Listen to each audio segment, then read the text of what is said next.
Bismillahirrahmanirrahim. Assalamualaikum warahmatullahi wabarakatuh. Selamat pagi, salam sejahtera bagi kita semua. Salam Om Swastiastu, Namo Buddhaya, salam kebajikan. Yang terhormat, Kepala Perwakilan BKKBN Provinsi Sulawesi Tenggara, Bapak Dr. Asmar MSc. Yang kami hormati Ketua Tim Kerja Pelaporan dan Statistik dan Pengelolaan Teknologi Informasi dan Komunikasi, Bapak Alif Imran Saputra Eskom, yang kami hormati para narasumber dan fasilitator yang telah hadir serta seluruh peserta workshop teknis pemutakhiran pendataan keluarga tahun 2025 yang kami banggakan. Alhamdulillah, puji syukur, marilah kita panjatkan kehadirat Tuhan Yang Maha Esa, karena atas limpahan rahmat dan karunia-Nya, sehingga kita semua dapat hadir bersama pada hari ini, Kamis 10 Juli tahun 2025, bertempat di Hotel Horizon Kendari. Dalam acara workshop teknis pemutakhiran pendataan keluarga tahun 2025. Hadirin sekalian, perlu diketahui workshop ini merupakan kegiatan penting yang merupakan bagian penting dari upaya kita bersama dalam menyukseskan program pendataan keluarga yang akurat, valid, dan berkualitas untuk mendukung pembangunan keluarga yang berkelanjutan. Selanjutnya, marilah kita simak laporan dari panitia penyelenggara yang akan disampaikan oleh Bapak Alif Imran Saputra Eskom selaku Ketua Tim Laptik dan TIK. Kepada Bapak dipersilahkan dengan hormat. Assalamualaikum warahmatullahi wabarakatuh. Yang kami hormati Bapak Kepala Perwakilan BKKBN Provinsi Sulawesi Tenggara, Bapak Dr. Andes Asmar MSI. Yang kami hormati Bapak Ibu Kepala Bidang Pengendalian Penduduk Kabupaten Kota. Yang kami hormati para pejabat fungsional, penata kependudukan dan keluarga berencana, teman-teman operator kabupaten kota, dan yang kami hormati pula para manajer pengelola dan manajer data yang izin Pak Kaper hadir secara virtual pada hari ini melalui daring Zoom. Pada hari ini kita melaksanakan workshop pemutahiran pendataan keluarga tahun 2025, merupakan kegiatan strategis dan prioritas bagi Kemenduk Bangga BKKBN, Bapak Ibu, karena sebagaimana amanah Undang-Undang tahun 52, nomor 52 tahun 2009 bahwa pemutahiran pendataan keluarga dilaksanakan setiap tahunnya, harus dilaksanakan setiap tahunnya, baik di tingkat provinsi, kabupaten, kota sampai ke lini lapangan.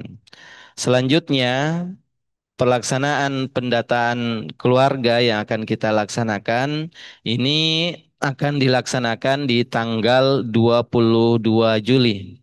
Jadi tanggal 22 izin Pak Kaper 22 Juli itu sudah dilaksanakan pelaksanaan pemutakhiran pendataan keluarga oleh kader melalui kunjungan rumah ke rumah dengan melakukan wawancara terhadap responden. Adapun lokus pemutakhiran pendataan keluarga pada tahun 2025 ini untuk Provinsi Sulawesi Tenggara, izin kami melaporkan di 17 kabupaten kota. Jadi seluruh kabupaten kota itu adalah menjadi lokus pemutakhiran pendataan keluarga, kemudian dilaksanakan di kurang lebih 92 kecamatan dengan 573 desa lokus. Ya, jadi untuk pemutakhiran pendataan keluarga ini pakai lokus bukan sensus ya Bapak Ibu. Insya Allah ya kalau kita sesuai agenda, mungkin di tahun depan akan dilaksanakan dengan sensus. Seperti kita ketahui, sebagaimana amanah Undang-Undang 52, kita harus melaksanakan pendataan keluarga setiap 5 tahun sekali. Selanjutnya Bapak Ibu izin kami melaporkan Pak Kaper peserta pada hari ini berjumlah 23 orang yang terdiri dari 17 orang dari kabupaten kota. Kemudian terdapat peserta dari Kota Kendari, kemudian dari provinsi dan yang mengikuti secara daring teman-teman manajer pengelola dan manajer data termasuk penyuluh keluarga berencana yang mengikuti workshop pada hari ini secara daring. Karena setelah workshop di tingkat provinsi bagi kabupaten dan manajer pengelolaan manajer data, nanti akan ditindaklanjuti workshop di tingkat kecamatan. Nah, dengan mengundang supervisor dan kader. Dan ini sudah disiapkan juga anggarannya Pak Kapar melalui APBN. Tapi nanti pelaksananya kabupaten kota untuk bisa melaksanakan di level kecamatan. Selanjutnya, izin mungkin dalam pelaksanaan kegiatan ini ada kesalahan-kesalahan atau kekurangan. Izin Bapak Ibu sebelumnya kami mohon maaf dan mohon perkenan Bapak Kaper untuk dapat membuka kegiatan workshop pemutahiran pendataan keluarga tahun 2025 tingkat provinsi bagi kabupaten kota dan manajer pengelola dan manajer data secara resmi pada hari ini. Akhirnya terima kasih atas perhatian dan kerjasama kita semua dengan ucapan wabillahi taufiq wal hidayah. Wassalamualaikum warahmatullahi wabarakatuh dan kepada Pak Kaper mohon perkenannya untuk dapat membuka kegiatan. Terima kasih. Assalamualaikum warahmatullahi wabarakatuh. Yang saya hormati Pak Alif sebagai Ketua Tim Pokja Datin.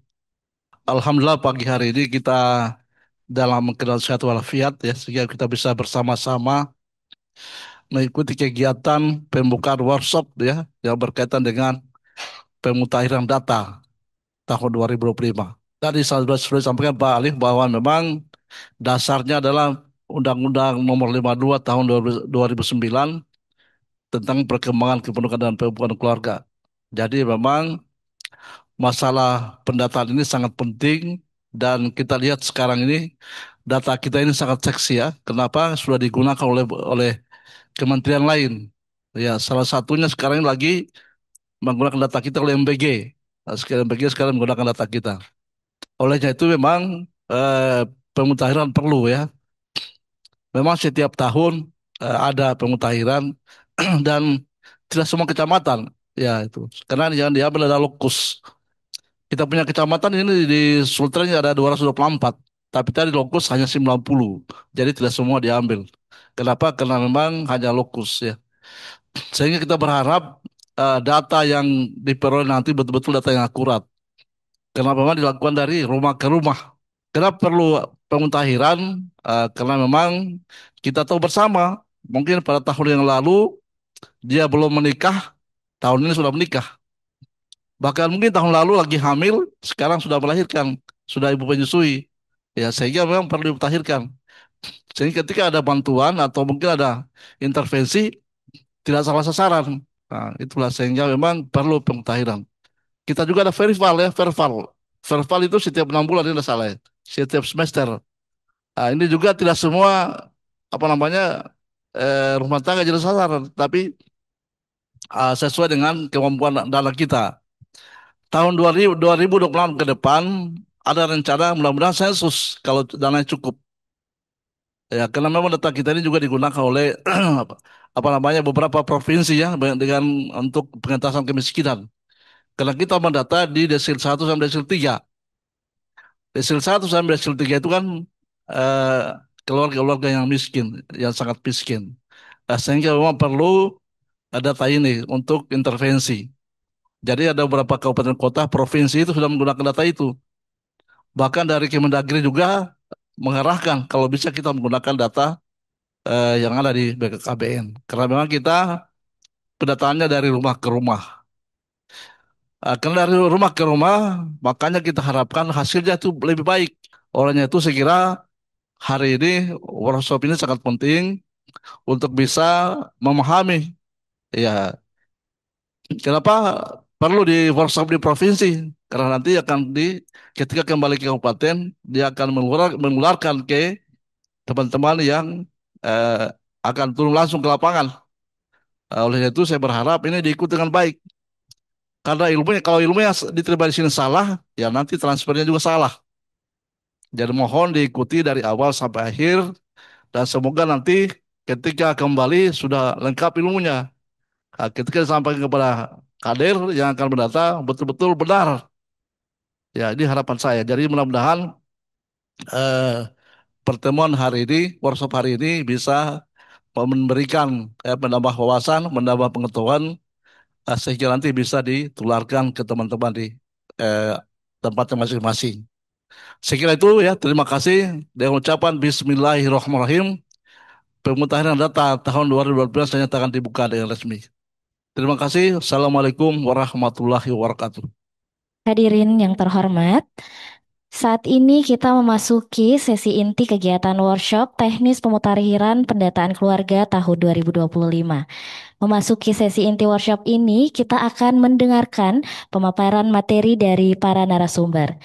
Materi pertama yakni kebijakan pemutakhiran pendataan keluarga tahun 2025 yang akan disampaikan oleh Ketua Tim Kerja Pelaporan dan Statistik Pengelolaan Teknologi Informasi dan Komunikasi Bapak Alif Imran Saputra Eskom. Penyajian materi ini akan dimoderatori oleh Bapak Yosias SB SKM. Kepada Bapak, waktu dan tempat dipersilahkan. Pemutakhiran PK 2025 saat ini dan kita akan mengikuti materi-materi yang akan berlangsung di pagi hari dan siang hari. Untuk pagi hari ini kita akan mendengarkan materi yang akan dibawakan oleh Ketua Tim Lab Tidantik, Bapak Alim Indah Saputra, materi kebijakan pemutakhiran PK 2025, dan kemudian dilanjutkan oleh Bapak Epri Wigunarto, Widesuara BKKBN Perwakilan Provinsi Sulawesi Tenggara, pemutakhiran PK 2025 tentang blok kependudukan dan KB. Selanjutnya dilanjutkan dengan pemutakhiran PK 2025 blok pembangunan keluarga dan perumahan. Kesempatan pertama dengan hormat kami persilakan kepada Bapak Alif Imran Samputra untuk menyampaikan materi tentang kebijakan pemutakhiran PK 2025. Dengan hormat kami persilakan. Terima kasih. Assalamualaikum warahmatullahi wabarakatuh. Selamat pagi, salam sejahtera untuk kita semua. Bapak Ibu, puji syukur kita haturkan kehadirat Tuhan Yang Maha Esa. Pada pagi hari ini, Alhamdulillah kita masih diberi kesehatan, kesempatan untuk dapat hadir, khususnya teman-teman dari kabupaten kota, teman-teman manajer pengelola, manajer data yang hadir secara daring. Ya, Bapak Ibu terima kasih atas waktunya. Pada hari ini, satu hari full kita akan mengikuti workshop pemutakhiran pendataan keluarga tahun 2025 bagi OPDKB Kabupaten Kota bagi manajer pengelola dan manajer data. Ini penting kita lakukan Bapak Ibu ya karena ini nanti akan menentukan juga kualitas ya pelaksanaan workshop di tingkat kecamatan untuk supervisor dan kader. Karena workshop ini cukup penting kita sampaikan, laksanakan karena kualitas data nanti kita juga ujung-ujungnya adalah ya merupakan bagian salah satu bagian dari hasil workshop yang kita laksanakan. Izin kami menyampaikan materi Bapak Ibu, kami share screen ya. Baik, yang materi kita pada hari ini terkait kebijakan pertama Bapak Ibu karena ini penting nanti ada yang tanya apakah memang kegiatan ini ada dasarnya atau tidak ya ini sudah kita laksanakan setiap tahun dan Alhamdulillah yang hadir di sini baik maupun juga yang hadir melalui daring melalui Zoom ya Bapak Ibu sudah rata-rata kami lihat sudah setiap tahun juga melaksanakan ya, artinya wilayahnya menjadi lokus ya. Jadi seharusnya kegiatan ini sebagian besar Bapak Ibu sudah kita eh, pahami ya mekanisme dan tata caranya. Yang pertama terkait aspek legalitas seperti tadi disampaikan oleh Pak Kaper juga. Jadi ini adalah amanah Undang-Undang Nomor 52 Tahun 2009 tentang perkembangan kependudukan dan pembangunan keluarga. Ini di pasal 49-nya di situ disampaikan bahwa pemerintah dan pemerintah daerah wajib. Nah, jadi di situ malah disebutkan pemerintah daerah wajib mengumpulkan, mengelola dan menyajikan data dan informasi mengenai kependudukan dan keluarga, ya. Upaya sebagaimana yang dimaksud itu dilakukan dengan melalui pendataan keluarga. Nah, jadi ini sudah jelas ini bukan di peraturan menteri, bukan di surat dari Pak Kaper atau mungkin dari peraturan pemerintah, tapi ini undang-undangnya jelas Bapak Ibu bahwa pendataan keluarga itu wajib dilakukan oleh pemerintah bersama pemerintah daerah.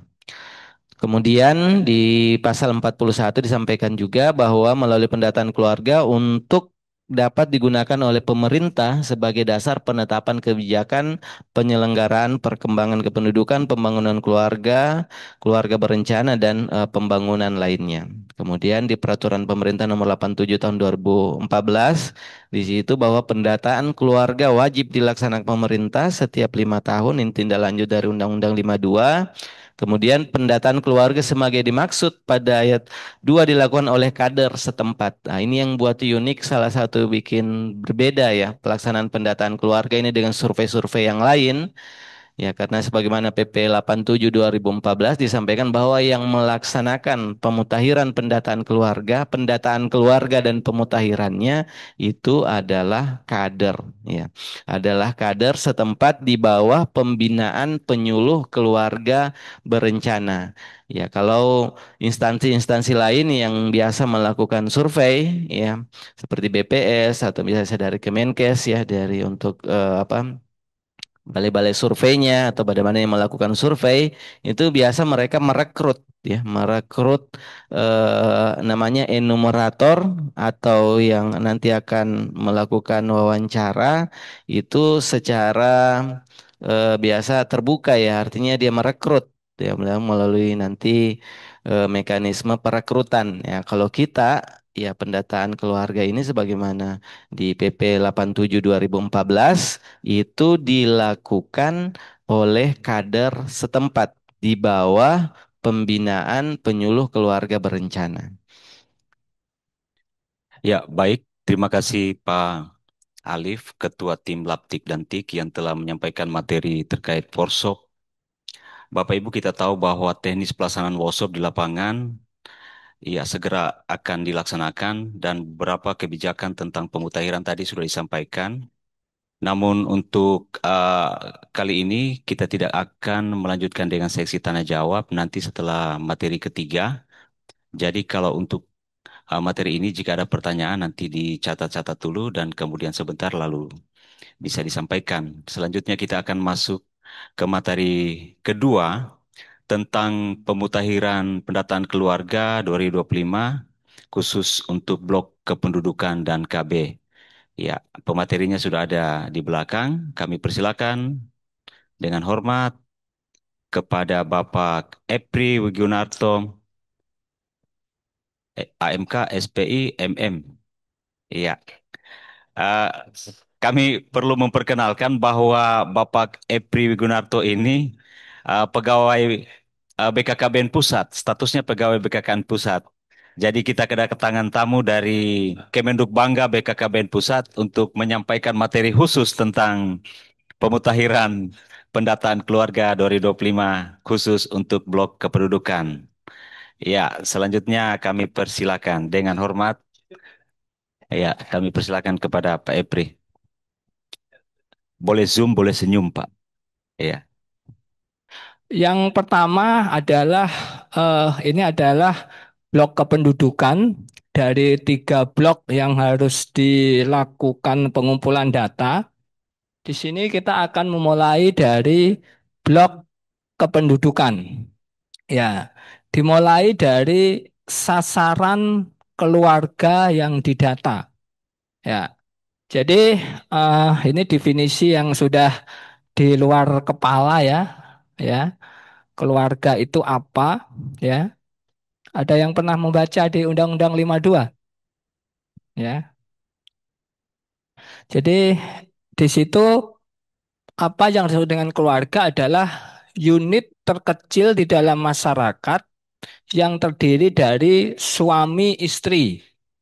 Jenis pekerjaan adalah kegiatan yang dilakukan oleh seseorang dengan maksud memperoleh atau membantu pendapatan atau keuntungan selama 1 jam dalam seminggu terakhir.